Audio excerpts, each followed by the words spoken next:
How is it going then, everybody? I hope you're all doing very well. Welcome back to another video here on our channel. I'm the FIFA Analyst, and today I am bringing you a 1.5 million coin squad builder, breaking it down for you, showing you guys the team and some gameplay as well. If you enjoyed this video, please do give it a big thumbs up. We're closing in on 100,000 subscribers, so if you enjoy it, a subscription at the end of the video is greatly appreciated. And if you are after any of the socials, we have actually moved our streaming service over from twitch.tv/FIFA Analyst over to Facebook. We have recently signed a deal with Facebook. I'll do a separate video on that to explain it all in further detail for you, but a link is in the description for that if you want to come over to the live stream on there. Right then, let's crack on with it and show you the team first of all, and then we will jump into some gameplay for you. So this year, one thing that I've noticed with goalkeepers is that it doesn't really matter who you use. They're all pretty woeful in my opinion. I know some people have said use this card, use that card. Some of them are good, some of them are bad. For me, they're all woeful. They're all woeful. We've got Areola in there. I thought I'd give him a go this time around.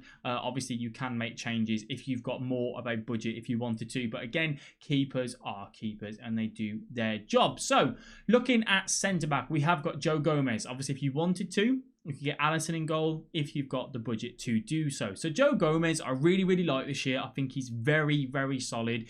His price keeps fluctuating. He was 100k on PS and he's at 140k right now. Is he worth the coins?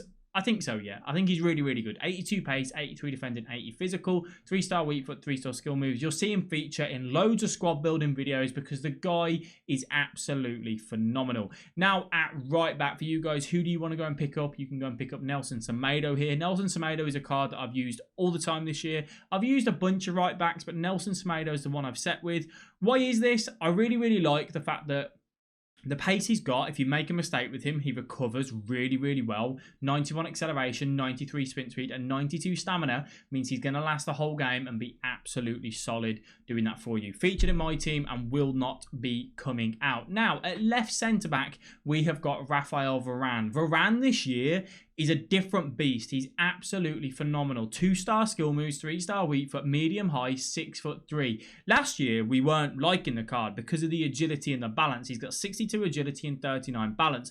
That doesn't seem to affect him this year. I don't know what it is, but he just seems absolutely phenomenal. Every time I've used him, I've been so impressed. I'd highly recommend you give this guy a go if you haven't used him already. And you already know, with the budget that we're at, the left back that we are going to want is going to be Ferland Mendy. He's high, 4-star, 5-star. And this guy, again, is he worth the coins? Yes, of course he is. Fullbacks this year, I normally tell people don't spend that much money on fullbacks, but Mendy just seems to do it for you phenomenal. So I really recommend you guys go and pick him up.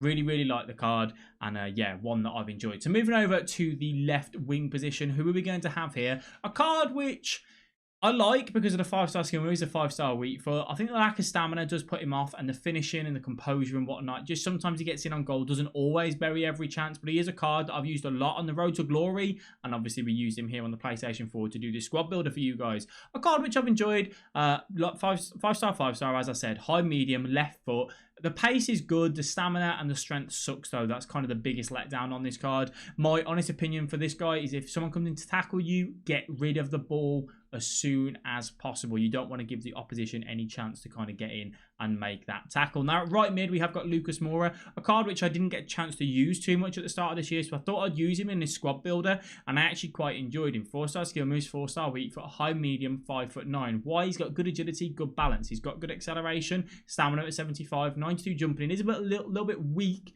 on the strength side, but good dribbling. Finishing at 79, composure at 82. We ran a sniper on this guy and had a little bit of sniper. Sorry, no, not a sniper, a Deadeye. And we had a little bit of fun with this card. Definitely one that you guys can go and pick up should you wish to. Now, moving over into the middle, we're going to go with this right-hand side first of all, because here we have got Wijnaldum and we have got Kante. Those two are going to make up our centre mid position. We start this in the 4-5-1 formation, but we change it to a 4-4-2, a 4-2-3-1. I played a 4-4-2 with this formation and had a lot of joy. Why have I put Kante in? Kante is just stay back while attacking. He's your defensive centre mid. He will not get caught out. He's a phenomenal centre mid again this year. Worth the coins, 100%. I didn't like him at the start.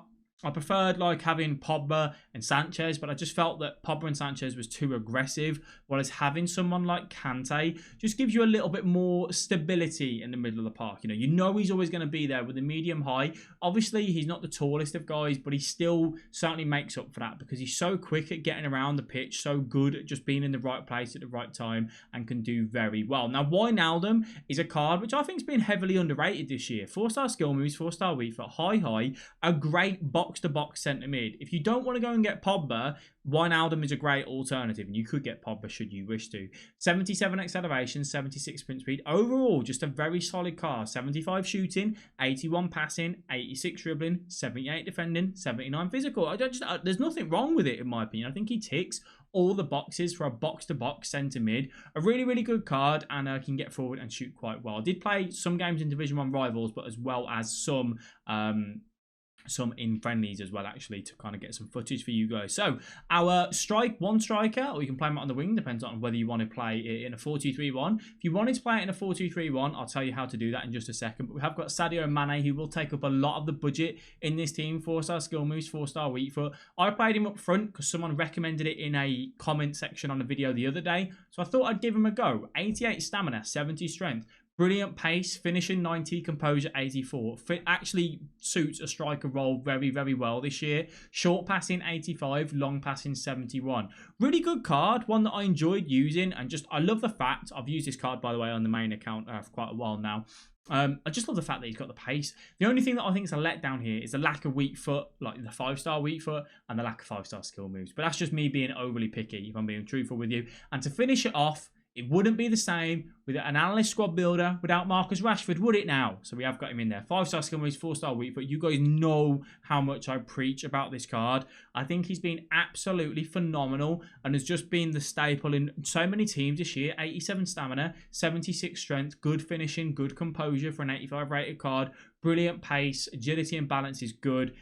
He's got everything you should ever need, to be honest. The 5-star skill moves just helps for me personally, and I just feel like because he's 6'1", he gets past players a little bit easier than what someone that's a little bit smaller, like kind of bullies his way through, similar to a CR7 type of player. If you haven't tried this card, just please give him a go. He's so worth it this year. If you want to go and get the inform, you can do, but the 85 is more than good enough, and that is how the team lines up. As I said, I used it in a 4-4-2. If you wanted to play in a 4-2-3-1, I'd actually play Mane up front and Rashford cam. That's what I did. And those are the tactics in the instructions that I ran. And I ran for the fullbacks, balanced like so. And then for the 1-2 in the middle, balanced, and then cover centre. And then get into the box cross for the wingers, and then get in behind for both strikers just to try something a little bit different and be a little bit more aggressive. What we're going to do now, though, is go ahead and jump into some gameplay, show you guys how I use this team, look at some of the highlights and why the players are so good and why I enjoyed them, and show you guys how to use it. So, jumping into the gameplay, one of the things that I really enjoyed with this team, as I explained, as we were going through and saying why I like the players, mainly was because of having Mane and Rashford up front, made it so easy to hit people on the counter, specifically with the 4-4-2 as well. They've got the pace and the strength to beat pretty much any of the centre-backs and the full-backs that you are going to come up against. It made it very, very easy to get in behind. Having the left mid and right mid as well, and to get into the box for cross, just meant that they were there for those cutbacks across, the R1 square RBX crosses that I always talk about that are really, really effective. Just made it really, really easy and enjoyable to use the squad as well. I actually quite liked using Wijnaldum. I've been using Pogba a lot this year. Wijnaldum just seemed to offer a little bit more, I don't know, not as clunky on the ball as Pogba. So it was actually quite a breath of fresh air using someone like him. I've only used, Pogba's kind of been the one I've been going for. And he's been, he was quite fun to use. The defensive back line, there's not much I need to say about it. It's so good that you wouldn't need to change it now, probably until, Team of the Year, January, until you start getting these bigger, better cards come out. And obviously with the informs that you might get as well throughout Team of the Week and any promo cards and so on. Van Dijk this year, you could go and get Van Dijk in this team should you wish to. I don't think he's worth that much more than Joe Gomez, to be honest. He's very expensive this year, and Joe Gomez does such a good job. Him and Varane kind of bounce off each other really well, with obviously the pace that both of them got. I would highly highly recommend picking up the backline. And to the gentleman or to the lady that put in the comment section a few videos ago with regards to Mane up front, you're absolutely right. He is a treat to use. As I said, just that pace, that strength that he's got as well. Definitely one for you guys to give a go if you haven't already. So I used it in a fair few Division 1 Rivals games. Used it in a few classic matches as well. You can see there, trying with Wijnaldum. I heard that the new patch meant that the finesse shots, like from 30 yards out, were really strong. I didn't quite feel it the same way that, you know, people were talking about it. I didn't quite see that myself. I was only using Wijnaldum, I suppose, there in that example. But yeah, I didn't really see that. As Mane on the edge, obviously, I did say that the thing that let him down, I felt, was just that lack of 5-star weak foot and 5-star skill moves. But that's me being picky, you know. For the average person, that probably wouldn't be too much of an issue. Dembele out on the left wing, as I said, the lack of stamina with him means that you would need to have someone on the bench to replace him. But it's not a problem, you know, you can pick up some cheap super subs to do that. And obviously, you've got the main man, Rashford, up front. So really enjoyable team, one that you guys should go and give a go. Let me know down in the comment section below, what budget do you want me to do next? We've done quite a wide range. We've started off on the cheaper end and then worked our way up now to 1.5 million. Do you want me to do 2 million next? 1.75 million, whatever you guys think is kind of relatable for you. I am going to try and use obviously different players, different cards to give you my opinions on them, but they are always meta cards and meta teams at the end of the day. I'm not going to build a team that isn't good for the value of coins that obviously we do put across to you guys. If you enjoyed this video, give it a big thumbs up. Your support is always greatly appreciated, so thank you all very much for that, and I'll catch all you guys in the next video.